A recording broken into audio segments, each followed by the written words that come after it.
Hey guys, welcome back to my channel. So this is part 8 of chapter 12 of sound for NTSC students. हमने पिछले parts में बहुत अच्छे से cover कर लिया है. प्लीज़ जिसने पीछे वाले पार्ट्स नहीं देखे वो पहले पीछे वाले पार्ट्स ज़रूर देख ले. हमारा बस अब थोड़ा सा ही चैप्टर बचा है. हमने आज करना था एप्लीकेशंस ऑफ अल्ट्रासाउंड कि अल्ट्रासाउंड क्या है, वो कहाँ कहाँ यूज़ होता है. सो स्टार्ट करते हैं. एप्लीकेशन ऑफ अल्ट्रासाउंड में सबसे पहले आता है it is used to detect cracks in metal blocks in industries without damaging them. अगर आपने मेरा इंट्रोडक्शन पार्ट देखा है फर्स्ट चैप्टर का तो उसमें भी मैंने बताया था कि जो अल्ट्रासाउंड वेव्स होती हैं क्या करते हैं, एक मेटल ब्लॉक से उन्हें पास करवाया जाता है और अगर वो अल्ट्रासाउंड वेव रिफ्लेक्ट होकर वापस आती है तो पता चल जाता है कि इस पाइप में या इस मेटल के ब्लॉक में ना कोई क्रैक है या कोई होल है. देन सेकेंड है it is used in industries to clean hard to reach part of object such as spiral tubes odd shaped machines etcetera. जब हमें कोई क्लीन करनी होती है ना मशीन अंदर से, जहाँ पर पहुँचना बहुत ही मुश्किल होता है. कोई मशीन्स होती है ना ऐसे समझ लो ऐसे स्पाइरल ट्यूब्स होती हैं या अजीब से डिज़ाइन वाली मशीन्स होती हैं, उन्हें साफ़ करने के लिए भी हम क्या यूज़ कर सकते हैं, अल्ट्रासोनिक वेव्स. इसको हम इंटरनल ऑर्गन्स को इन्वेस्टिगेट करने के लिए भी यूज़ कर सकते हैं. हमारी ह्यूमन बॉडी के जो इंटरनल ऑर्गन्स हैं such as liver, gall bladder, kidneys, uterus and heart, इन सबको इन्वेस्टिगेट करने के लिए डॉक्टर्स क्या यूज़ करते हैं, अल्ट्रासाउंड करते हैं वो.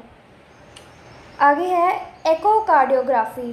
These waves are use to reflect the action of heart and its image are form. This technique is called echocardiography.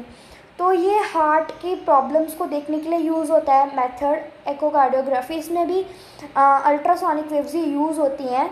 Ultrasonography the technique of obtaining pictures of internal organs of the body by using echoes of ultrasound waves is called ultrasonography. अब ultrasound करवाती हैं ना कुछ ladies, तो ये सब किसकी वजह से होता है, अल्ट्रासोनोग्राफिक टेक्निक की वजह से. क्योंकि इसमें क्या होता है अंदर से हम पिक्चर्स ले सकते हैं इंटरनल ऑर्गन्स की, है ना, अपनी बॉडी के.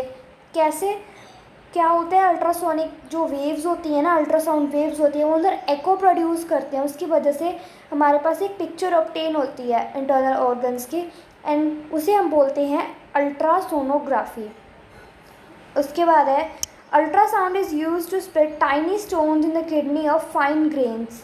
हमारी जो किडनी होती है ना, किसी की किडनी में कुछ फाइन ग्रेन्स के स्टोन्स आ जाते हैं छोटे छोटे, उनको तोड़ने के लिए या उनको यूटीरस के द्वारा बाहर निकालने के लिए भी हम अल्ट्रासाउंड वेव्स को यूज़ करते हैं.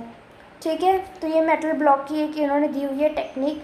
तो ये डिटेक्टर्स हैं, यहाँ से वेव्स प्रोड्यूस हो रही हैं. ठीक है, तो यहाँ मान लो कोई है क्रैक है तो यहाँ से जो अल्ट्रासाउंड वेव है वो वापस चली जाएगी. तो इसी की वजह से हमें पता चल जाएगा कि यहाँ कोई डिफेक्ट है. ठीक है, नेक्स्ट है हमारे पास सोनार. सोनार क्या होता है उसे देख लेते हैं. The word Sonar stands for sound, navigation and ranging. Sound, navigation and ranging. तो ये सोनार जो है एक डिवाइस है जो डिस्टेंस, डायरेक्शन या स्पीड के लिए यूज़ होता है. उनको फाइंड करने के लिए, कोई अंडर वाटर ऑब्जेक्ट है, मान लो हमें पता करना है कि पानी के अंदर कोई सबमरीन है वो कितनी नीचे है या कौन से डायरेक्शन में है या उसकी स्पीड कितनी है, तो हम सोनार को यूज़ कर सकते हैं. जो सोनार होता है उसमें एक ट्रांसमीटर लगा होता है और एक रिसेप्टर लगा होता है जिसे हम डिटेक्टर भी कह सकते हैं. एंड इसे शिप के बीचों बीच लगाया जाता है. बीचों बीच नहीं, मतलब मेरा मतलब बीच में तो लगाया जाता है पर नीचे की तरफ, यानी नीचे बीच में. ये मत समझना कि शिप के बीच में, नीचे वाले साइड बीच में. The transmitter produces and transmits ultrasonic wave. पहले वो प्रोड्यूस करता है फिर डिटेक्ट करता है कि आ रही है वापस, कितने डिस्टेंस से वापस आ रही है. These waves travel through water and after striking the objects on the bottom of the sea are reflected back and received by detector. तो इसे अच्छे से हम डायग्राम से क्लियर करते हैं. तो ये एक शिप है, ये ट्रांसमीटर्स हैं एंड ये वाला डिटेक्टर है, ये वाला ट्रांसमीटर है. तो ट्रांसमीटर ने वेव प्रोड्यूस की, यहाँ एक ये जो है हमारा सी बेड है ना, यहाँ सी ख़त्म होता है, तो यहाँ से वो टकराएगा, स्ट्राइक होगा, देन वापस जाएगा, है ना। तो यहाँ जो डिटेक्टर लगा हुआ है वो डिटेक्ट करेगा कि जो वेव है वो कितनी दूर से रिफ्लेक्ट होकर आई है, तो इससे हमें पता चल जाएगा कि सी कितना गहरा है या नीचे कोई चीज़ कितनी गहराई पर पड़ी है, ठीक है। तो these reflected waves are converted into electric signals by detector. जो डिटेक्टर है वो क्या करता है, जो रिफ्लेक्ट होकर वेव आई है उसे इलेक्ट्रिक सिग्नल में कवर करके हमें बता देता है। अब हम आगे देख लेते हैं, कुछ पॉइंट्स दिए हुए हैं हमें। The sonar device measures the time taken by ultrasound waves to travel from ship to bottom of sea and back to ship, ये हम कर चुके हैं। Half of this time gives the time taken by the ultra. अब जो detect time देखेगा वो तो होगा डबल, क्योंकि उसने टाइम यहाँ से स्टार्ट किया था, यहाँ से टकराने के बाद ख़त्म होने तक वो टाइम को नोट करता रहेगा कि हाँ इतने सेकंड्स लगे या इतना टाइम लगा। तो अगर हमें सिर्फ सी की गहराई पता करनी है तो हमें उसे 2 से डिवाइड करना पड़ेगा, क्योंकि ये जो डिटेक्टर है हमें डबल डिस्टेंस बता रहा है ना, हमें सिंगल डिस्टेंस पता करना है अगर हमें सी की गहराई पता करनी है। समझ रहे हो कैसे कह रही हूँ मैं, समझ रहे हो। आगे देखते हैं, let the time interval between transmission and reception of ultrasound wave signal is T. कहते हैं अगर हम देख के चले, डिटेक्टर ने मान लो हमें जो टाइम बताया वो है T, speed of sound C water के थ्रू हमने ले ली V, total distance travel by waves हो गया 2d, यानी 2 डिस्टेंस हो गया ना, मतलब 2 टाइम जो डिस्टेंस है वो 2 टाइम्स होगा। अगर हमें पता करना है कि टोटल डिस्टेंस वेव ने कितना ट्रैवल किया, अब वी क्या है, वी हमारी स्पीड है मल्टीप्लाई बाय टाइम है, तो ये फॉर्मूला बन गया।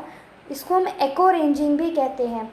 जो सोनार है वो डेप्थ ऑफ सी फाइंड करने में हमारी हेल्प कर देता है, या पानी के अंदर कोई वैली है या हिल है, हमें पता करना है उसके अंदर कोई सबमरीन तो नहीं डूबी हुई, कुछ है तो नहीं उसके अंदर, उसके लिए भी हम सोनार यूज़ करते हैं।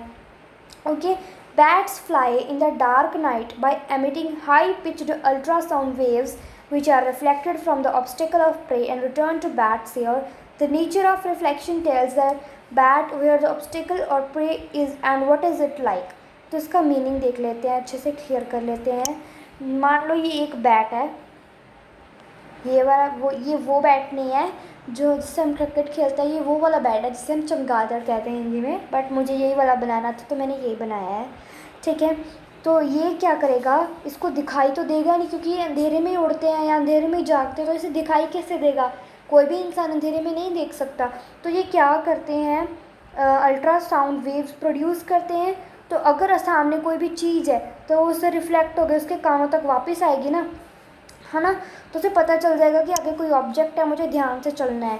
प्रे पता है क्या होता है, जिसे जानवर खाते हैं, जिसे हम शिकार बोलते हैं हिंदी में, तो अपने शिकार को पता लगाने के लिए भी ये अल्ट्रासाउंड वेव जो है प्रोड्यूस करते हैं, ठीक है। आई होप आपको ये समझ आ गया होगा। अब बचा है हमारा स्ट्रक्चर ऑफ ह्यूमन ईयर, जो हम अपने वीडियो के लास्ट पार्ट 8th पार्ट में कवर करेंगे। आई होप आपको समझ आ गया होगा। हमने हाफ से हमारा फुल चैप्टर कवर हो गया है सिवाय ह्यूमन ईयर के। आई होप आपको बहुत अच्छे से क्लियर होगा। वीडियो को लाइक करना, कमेंट करना, शेयर करना एंड चैनल को सब्सक्राइब करना। Bye bye.